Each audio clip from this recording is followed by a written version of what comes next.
What's going on here? How's it going, man? How are you? What's going on here? What's going on here? What's going on here? Put that down. What's going on here? What are you doing? What are you doing? Do you not talk to me? It's just for the. What are you doing? Hey, don't do that. Don't do that again.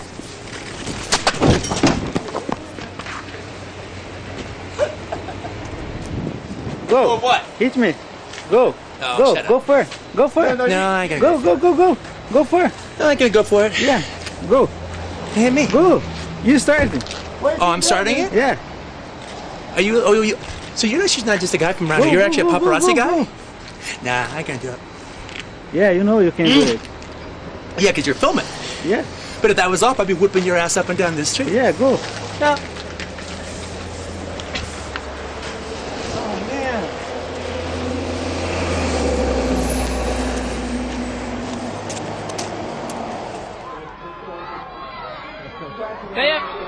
You have to. Alright, the one that I said that do the story on my desk. It was the editor of Premiere when they did the story on my desk. I don't talk about it. I didn't.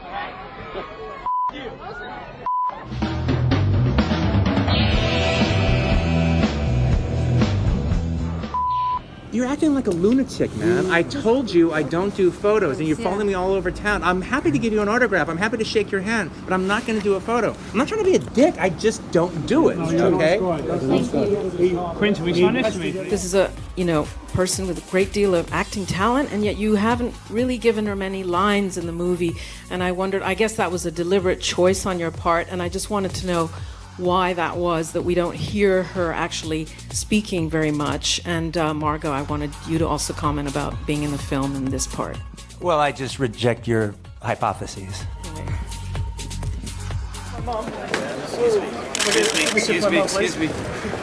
Watch you guys. Welcome back, Quentin. Anything you can tell us about the project? Hey, Quentin. Michael Moore's doing a documentary on Donald Trump. What do you think? Quentin, anything you can tell me about the project? Hey, Quentin, how come you're so obsessed with the 1970s?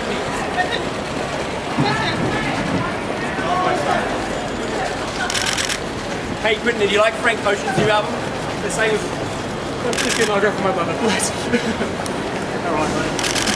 You know today is how much you want to do the video. Anything you can tell the new project? Hey, back up. Back up. He needs to get to the car. All right. Get your hands off of me, though. Well, back I'll up. back up. Look, look at everybody behind you. Got next week on Donald Trump. Think it'd be interesting? But why are you so sure that there's no link between enjoying movie violence and enjoying real violence? I'm going to tell you why I'm so sure. Don't ask me a question like that. I'm not biting. I refuse your question. Why? Because I refuse your question. I'm not your slave and you're not my master. You can't make me dance to your tune. I'm not a monkey. I can't make you answer anything. I'm asking you interesting questions. And I'm saying I refuse. Okay. Well, no, I was just asking you why. That's fine. But you see, Jamie Foxx has said we can't turn our back and say that violence in films. Well, then you should talk to Jamie Foxx. Then you should talk to Jamie Foxx about that. And I think he's actually here, so you can. I'd love to, but I mean, it's interesting that you have a different view, and I'm just trying to explore that. Yeah, and I don't want to, because I'm here to sell my movie. This is a commercial for the movie. Make no mistake. Well, you interviews. Yeah. So you don't want to talk about anything serious? I don't want to talk about what you want to talk about. I don't want to talk about the implications of violence. I haven't wanted. Because the reason I don't want to talk about it is I've said everything I have to say about it. If anyone cares what I have to say about it, they can Google me and they can look for 20 years what I have to say about it. I haven't changed my opinion one iota. No, but you haven't fleshed it out. That's the only reason. It's not my job to flesh it out. No, it's my job to try and ask you to. And I'm shutting your butt down. And that's entirely your. That's entirely this your. This is a your commercial right. from my movie. No, I know, but it's my job to try and explore some serious themes as well. I'm sure. I invite you to explore some serious things, but not things that I have already been on the record for talking about. Well, violence is such a big part of all of your movies, and it's an enjoyable part of your movies for so many people, and that's why I'm talking about this, because it's a very sensitive time at the moment. I mean, the vice president is talking to people in the movie industry today about violence in response to... And you know where I stand on it. Which is that there's no relationship. Yes. But you haven't said why you think there's no relationship. It's none of your damn business what I think about that. Well, it's my job to ask you why you think that. Because you're very influential. No.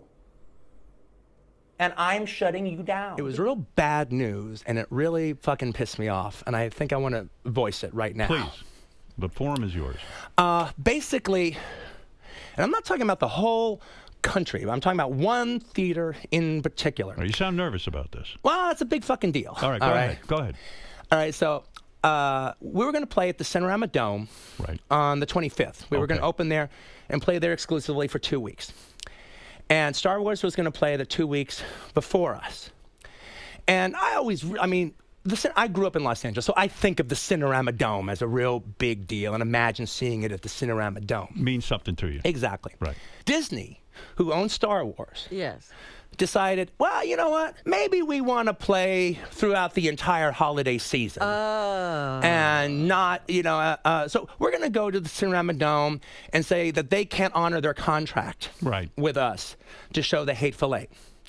And the ArcLight people that own the Cinerama Dome said, no, you can't do that. We have a deal with the Hateful Eight people, and showing it in 70, that's what we do. We have the 70mm projectors. They didn't have to move them in. That's the thing. We even start off with the Cinerama logo at the beginning. As of yesterday, Disney came to the ArcLight people and said, no. Wow. You are going to play Star Wars in the Cinerama Dome for the entire holiday season. And if you don't, if you honor your deal with the Hateful Eight, we will not allow you to have Star Wars, the biggest movie in the world. We will not allow you to show it at any of your ArcLight movie theaters. Oh. So in your mind, that's petty because they've got a big blockbuster on their hands. They've got the biggest movie in the world. We're talking about one effing theater. They are going out of their way to fuck me. Hey, Quentin, you put out a casting call a few weeks ago. No, I didn't. That's all wrong. That's all wrong. Really? Asking for halls? All wrong. Really? All wrong. Didn't happen. That was a false story? Absolutely false. Oh, really? Yeah, absolutely false. So when you're casting for a hall, what do you ask for description-wise? I wouldn't know. It's the day in the life of a man sort of going not only through an emotional breakdown, but... What? No one wants to see that. He's wrong, but he doesn't know that. At some point, though, you're not doing a film book about Rick Dalton. You're playing a character that has to actually be alive and carry through in scenes. And now the new leading man is not He-Man kind of macho guys that put pomade in their hair. It's skinny, androgynous, shaggy hair type guys. You know, these sort of pivotal scenes with the young lady in the movie who's... By the way, this other actress he's talking about is 9. I told Leo about this show from like the early 70s that I was a big fan of. And I told him about the actor Pete Duell who was on the show. I did a little bit of research and found out a little bit that he had a bit of a drinking problem. Yeah. But the whole thing of undiagnosed bipolar and not knowing how that works, especially if you don't have a medical understanding of why you feel that way, that became a really interesting thing.